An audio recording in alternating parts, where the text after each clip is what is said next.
आजको हाम्रो class demand function and demand equation. Demand function माग फलन भनेर भन्छौं नेपालीमा। डिमान्ड इक्वेसन मागको समीकरण। मागसँग अरु विभिन्न खालको भेरिएबलहरुको चरहरुको सम्बन्ध कस्तो खालको हुन्छ त्यसलाई हामी म्याथमेटिकली कसरी व्यक्त गर्ने, यी सबै कुराहरु हामी यो डिमान्ड फंक्सन र डिमान्ड इक्वेसनमा चर्चा गर्छौं। सबैभन्दा अगाडि अब हामी आज डिमान्ड फंक्सन भनेको के हो यसलाई बुझौं। The functional relationship between demand for a commodity and its determinant is known as demand function।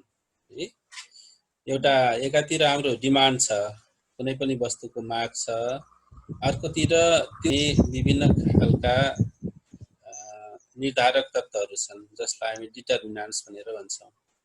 अब यो कुनै पनि वस्तुको माग र त्यसलाई प्रभाव पार्ने विभिन्न निर्धारक तत्त्वहरू बीचको जुन कार्यगत सम्बन्ध छ त्यो सम्बन्धको नाम नै के हो त डिमान्ड फंक्सन है। जस्तै कुनै पनि वस्तुको मागलाई प्रभाव पार्ने एउटा प्रमुख तत्त्व के हो त त्यो वस्तुको मूल्य हैन, प्राइस। जस्तै मूल्य बढ्यो भने के हुन्छ त मागमा कमी आउँछ, मूल्य घट्यो भने त्यो मागमा वृद्धि हुन्छ। भने कुनै पनि वस्तुको मागलाई मूल्यले प्रभाव पार्दो रहेछ। त्यस्तै मूल्य लगायतका अन्य थुप्रै यस्ता चीजहरू छन् जसले वस्तुको मागमा चाहिँ प्रभाव पार्छ। जस्तै कुनै पनि व्यक्तिको आम्दानी, आम्दानी बढ्यो भने माग पनि बढ्छ, आम्दानी घट्यो भने माग पनि घट्छ हैन। जस्तै मौसम, मौसम के हुन्छ, अहिले गर्मीको मौसममा अब हामीलाई शीतल दिने जस्तो आइसक्रिमहरु यस्तै अनि लाइट क्लथेज कपडाहरु यस्तो खालको यी चीजहरुको डिमान्ड बढ्छ। मौसम परिवर्तन भयो, जाडो भयो भने चाहिँ फेरि हामी न्यानो कपडाहरुको डिमान्ड गर्छौं। भने यस्ता थुप्रै तत्त्वहरू छन् जसले कुनै पनि वस्तुको मागलाई चाहिँ प्रभाव पार्छ। माग र मागलाई प्रभाव पार्ने तत्त्वहरू बीचको कार्यगत सम्बन्धको नाम नै के हो त माग फलन हो अथवा डिमान्ड फंक्सन हो है। अब यसलाई हामी कसरी व्यक्त गर्न सक्छौं त म्याथमेटिकली हामीले हेर्दाखेरि डिमान्ड फंक्सनलाई dx demand for x is equal to function of px price of x, py price of y, y मात्रै भन्यो भने चाहिँ यो हाम्रो इन्कम है। त्यस्तै अरु थुप्रै निर्धारक तत्त्वहरू छन् t, a, p, d, e हैन, यस्ता अरु पनि छन्। यसलाई हामी यहाँ हेर्छौं, सबैको अर्थ जस्तै dx भन्यो भने demand for commodity x, x वस्तुको यो माग भयो हैन। Price of y, price of commodity y लाई हामी py भनेर भन्यौं। यसले पनि अर्को वस्तुको मूल्यले पनि त्यो वस्तुको मागलाई के गर्छ प्रभाव पार्छ है। y income of the consumer, उपभोक्ताको आम्दानी है। डी भन्यो भने डिस्ट्रिब्युसन अफ इन्कम, आम्दानीको वितरण कसरी भएको छ। आम्दानीको वितरण समान तरिकाले भएको छ भने सामान्य वस्तुको माग धेरै बढ्छ।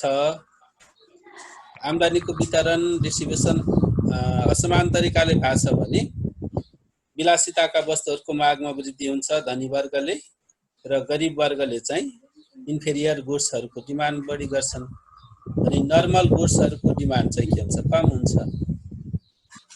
टी भन्यो भने taste and preferences of the consumer, उपभोक्ताहरूको रुचि, उनीहरूको प्राथमिकता, उनीहरूको स्वाद हैन, कुन चाहिँ वस्तुलाई बढी मन पराउँछन् भन्ने कुराहरू यसले पनि त्यो वस्तुको मागलाई प्रभाव पार्छ, जसलाई taste and preference of the consumer भन्छ। पी भन्यो भने पपुलेसन एन्ड इट्स कम्पोजिसन, जनसंख्याको संरचना कस्तो खालको छ हैन, कसरी जनसंख्या कुनै पनि ठाउँको निर्माण भएको छ, त्यसैको आधारमा त्यहाँ कस्ता खालका वस्तुहरूको माग गरिन्छन्, यो कुरा चाहिँ फरक पर्छ। एडभर्टाइजमेन्ट विज्ञापन विज्ञापन जुन चीजको बढी हुन्छ त्यही वस्तुको बढी बिक्री पनि हुन्छ, डिमान्ड पनि बढ्छ। विज्ञापन कम छ भने त्यो वस्तुको बारेमा इन्फर्मेसन पाउन सकेनन् भने अनि मागमा पनि के हुन्छ त कमी हुन्छ। यी सबै डिटर्मिनान्ट्सहरू हुन्। यी भन्यो भने एक्सपेक्टेसन अफ द कन्ज्युमर, यी उपभोक्ताहरूको अपेक्षा कस्तो खालको छ। जस्तै भविष्यमा कुनै पनि वस्तुको मूल्य बढ्नेवाला छ भने अहिले नै त्यो वस्तुको डिमान्ड चाहिँ के हुन्छ त बढ्छ। अब एक हप्ता पछाडि ग्यास चाहिँ सर्टेज हुन गइरहेको छ अथवा त्यसको मूल्य बढ्नेवाला छ भने अहिले नै हामी के गर्छौँ त त्यसको डिमान्ड बढाइदिन्छौँ। भविष्य कस्तो हुँदैछ त, भविष्यमा कुनै पनि वस्तु धेरै सस्तो हुँदैछ भने अहिले हामीसँग अभाव भए पनि हामीले चाहिँ वस्तुको मूल्य घटेपछि अनि मात्रै डिमान्ड गरौँला भनेर छोडिदिन्छौँ। भने भविष्यप्रतिको सम्भावना कस्तो छ, एक्सपेक्टेसन के छ उपभोक्ताहरूको, त्यसले पनि त्यो वस्तुको मागमा चाहिँ के गर्छ त प्रभाव पार्छ है। यसरी यी सबै कुराहरूलाई हामीले एउटा फङ्सनमा देखाउँदाखेरि demand for X is equal to function of price of X, price of Y, income, taste and preferences, advertisement, population, distribution of income हैन, अनि एक्सपेक्टेसन अफ द कन्ज्युमर, यस्ता थुप्रै निर्धारक तत्त्वहरू र माग बीचको त्यो कार्यगत सम्बन्धको नाम नै के हो त डिमान्ड फङ्सन हो भनेर यसरी भन्न सक्छौँ। र this demand function is multivariable demand function. यो जुन हामीले माथि जुन व्यक्त गरेका छौँ नि यो माग फलन मल्टिभेरिएबल डिमान्ड फङ्सन हो। यसको अर्थ चाहिँ के त, यसमा थुप्रै भेरिएबलहरू छन्। भेरिएबल भनेको चर जुन परिवर्तनशील हुन्छ त्यसलाई हामी के भन्छौँ भेरिएबल भन्छौँ। जस्तै प्राइस पनि चेन्जेबल हुन्छ, भेरिएबल हुन्छ, इन्कम पनि परिवर्तन हुन्छ हैन, त्यस्तै गरेर टेस्ट प्रिफरेन्स पनि परिवर्तन हुन्छ। यी थुप्रै परिवर्तन हुन सक्ने खालका चरहरूलाई समावेश गरेर यो डिमान्ड फङ्सन बनेको छ। यसलाई हामी सर्टकटमा पनि व्यक्त गर्न सक्छौँ है, छोटकरीमा पनि व्यक्त गर्न सकिन्छ। If we assume factors other than price do not change, है, यदि हामीले यस्तो खालको मान्यता राखौँ मूल्य बाहेक अरू कुनै पनि चिजहरू परिवर्तन भइरहेको छैन, अरू सबै चाहिँ यथावत छ, मात्रै मूल्य मात्रै परिवर्तनशील छ भने अब के हुन्छ त डिमान्ड फङ्सन प्राइससँग मात्रै रिलेटेड हुन्छ। त्यो डिमान्ड फङ्सनलाई सिंगल भेरिएबल डिमान्ड फङ्सन, यदि हामीले त्यसमा प्राइसलाई मात्रै राखेर देखायौँ भने यो चाहिँ हाम्रो सिंगल भेरिएबल डिमान्ड फङ्सन हुन्छ है। यसलाई हामी dx equal to function of price of x यसरी व्यक्त गर्न सक्छौँ। कुनै पनि वस्तुको माग त्यो वस्तुको मूल्यमा भर पर्छ, यसलाई हामी यसरी एक्सप्रेस गर्न सक्छौँ। Demand for x is dependent upon the price of x। x भन्ने वस्तुको मूल्य बढ्यो भने त्यो वस्तुको मागमा कमी आउँछ, अनि त्यो वस्तुको मूल्य घट्यो भने त्यो वस्तुको x वस्तुको मागमा चाहिँ वृद्धि हुन्छ। अब मूल्य र माग बीच जुन सम्बन्ध देखियो त्यही सम्बन्धलाई व्यक्त गर्नको लागि नै यो डिमान्ड फङ्सन भनेर हामीले यसरी चाहिँ व्यक्त गर्छौँ। अब माथिको डिमान्ड फङ्सनलाई हामी के भन्छौँ त मल्टिभेरिएबल डिमान्ड फङ्सन, जसमा थुप्रै भेरिएबलहरू छन्। तल dx equal to function of price of x मात्रै भन्यो भने यो सिंगल भेरिएबल डिमान्ड फङ्सन भनेर यसरी हामीले देखाउन सक्छौँ हैन। अब यहाँ dx भनेको डिमान्ड फर कमोडिटी x भयो, x वस्तुको माग भयो, x भन्यो भने price of commodity of x भयो, प्राइस अफ x भयो हैन।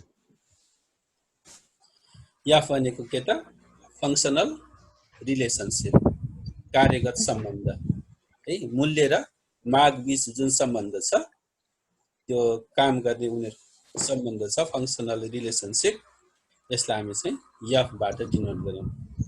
अब डिमान्ड इक्वेसन भनेको के त है, डिमान्ड फङ्सन पछाडी अब हामी डिमान्ड इक्वेसनमा जाउँ। Demand equation is the mathematical expression of the relationship between demand for a commodity and its determinant. अहिले जुन हामीले जुन सम्बन्ध देख्यौं कुनै पनि वस्तुको माग त्यसका निर्धारक तत्त्वमा भर पर्छ भनेर भन्यौं।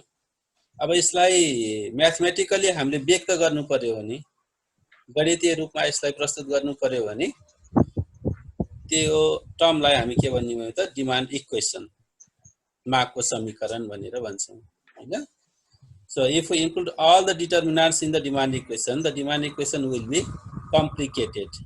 माथिल्लो जुन इक्वेसन थियो अघिको हाम्रो यस्तै गरेर यदि देखायौं भने के हुने भयो त यो एउटा कम्प्लिकेटेड हुन्छ हैन सही तरिकाले हामी नबुझ्ने खालको हुन्छ जस्तै हामीले यहाँ हेर्यौं dx यो function of dx dy y t a p d e यसरी चाहिँ व्यक्त गरियो भने यो कम्प्लिकेटेड हुन गयो त्यही भएर अब हामी के गर्न सक्छौं भने यसलाई to avoid complexity we show only the relationship between price and commodity. अब यो जटिलतालाई हटाउनको लागि अब डिमान्ड इक्वेसनमा हामीले के गर्ने भने त भने मात्रै प्राइस जुन मेन डिटरमिनान्ट हो डिमान्डलाई फरक पार्ने प्रभाव पार्ने मुख्य निर्धारक तत्व हैन we show only the relationship between price of the commodity and its quantity demanded. So assuming other factor or variable constant.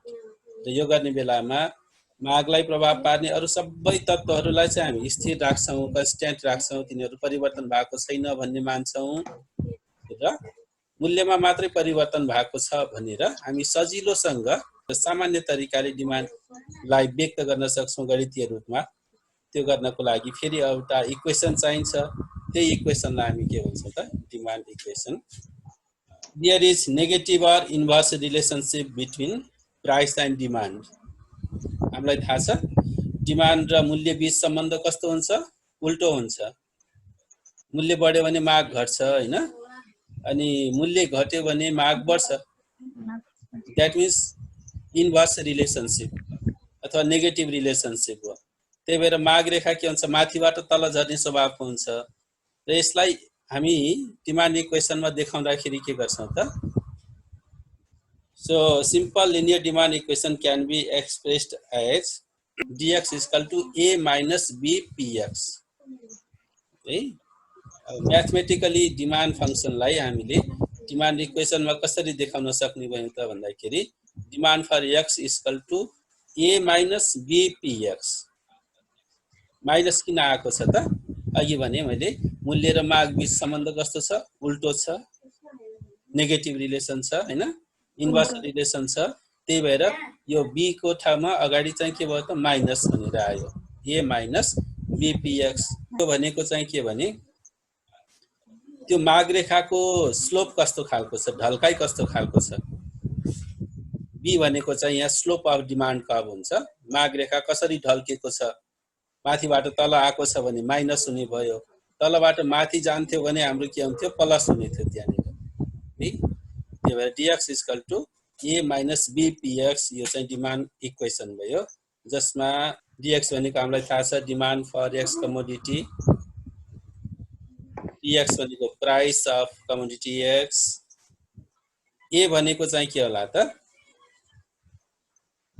Autonomous demand or demand at zero price यो काल्पनिक नै हुन्छ हैन अटोनोमस डिमान्ड कुनै पनि वस्तुको मूल्य शून्यमा झर्दाखेरि त्यसको कति डिमान्ड हुन्छ भन्ने कुरा चाहिँ के हो त अटोनोमस डिमान्ड हो अनि यो b भनेको चाहिँ के त स्लोप अफ डिमान्ड कर्व माग रेखाको ढल्काइ झुकाव भनेर भन्छौं हामीले स्लोप कसरी ढल्केको छ माग रेखा हैन यो b त्यही भएर माथि के छ त माइनसमा छ माथिबाट तलतिर आको हुनाले यसको झुकाव चाहिँ के भयो त इन्भर्स भएको हुनाले रिलेसन यो माइनसमा आएको छ यसलाई अब हामी ratio of change in quantity demand पनि भन्छौं अब the slope of demand curve b is negative thus demand curve slopes downward from left to right माग रेखाको झुकाव के छ त हाम्रो नकारात्मक भएको हुनाले नेगेटिभ भएको हुनाले चाहिँ डिमान्ड कर्व के हुन्छ त माथिबाट तल डाउनवर्ड फ्रम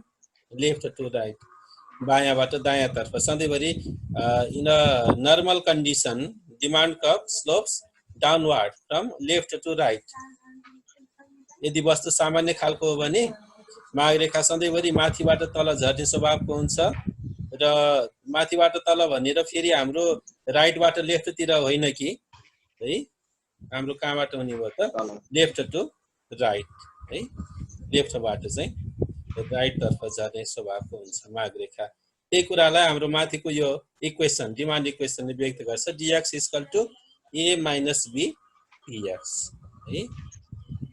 यसमा नबुझेको के कुराहरू छ भने तिमीले अब सोध्न सक्छौ। सर नि त्यो सिंगल भेरिएबल भन्यो भने त्यही dx = f अनि px लेख्ने हो मात्रै हो, प्राइससँगको मात्रै रिलेसन देखाउने हो। डिमान्ड फंक्सन भने के रहेछ त? Functional relationship between demand and its determinants हैन, माग र मागलाई प्रभाव पार्ने तत्त्वहरू बीचको कार्यगत सम्बन्ध नै डिमान्ड फंक्सन भयो। The functional relationship between demand for a commodity and its determinant is known as demand function. अनि डिमान्ड इक्वेसन भनेको के भनेर सोध्यो भने demand equation is the mathematical expression. त्यही डिमान्ड फंक्सनलाई चाहिँ गणितीय रूपमा व्यक्त गर्ने तरिकालाई चाहिँ डिमान्ड इक्वेसन भनेको। Demand equation is the mathematical expression of the relationship between demand for commodity and its determinant. यो अनि डिमान्ड इक्वेसन भयो हैन। यसलाई कसरी व्यक्त गर्ने त भन्दाखेरि dx = a - b px, यो चाहिँ हाम्रो के हो त? डिमान्ड इक्वेसन हो है। आज क्लास यति भयो। अब यस पछाडि हामी अनि डिमान्डको अरु कुराहरू छन् त्यसलाई फेरि क्रमशः अगाडि बढाउँदै जाउँला।